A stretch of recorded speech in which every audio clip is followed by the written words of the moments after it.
شروع اللہ کا نام لے کر جو بڑا مہربان نہایت رحم والا ہے۔ بھلا تم کو ڈھانپ لینے والی یعنی قیامت کا حال معلوم ہوا ہے؟ اس روز بہت سے چہرے یعنی لوگ ذلیل ہوں گے، سخت محنت کرنے والے تھکے ماندے دہکتی آگ میں داخل ہوں گے۔ ان کو ایک کھولتے ہوئے چشمے کا پانی پلایا جائے گا، ایک سخت خاردار جھاڑی کے سوا ان کے لیے کوئی کھانا نہیں ہوگا جو نہ مفید غذا بنے اور نہ بھوک میں کچھ کام آئے۔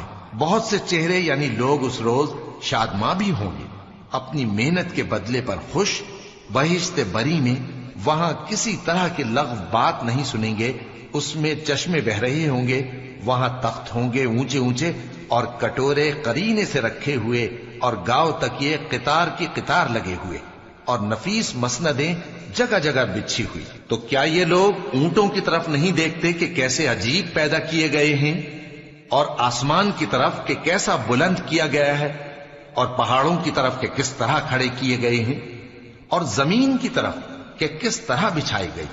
پس اے نبی صلی اللہ علیہ وآلہ وسلم، تم تو نصیحت کرتے رہو کہ تم نصیحت کرنے والے ہی ہو، تم ان پر داروغہ نہیں ہو۔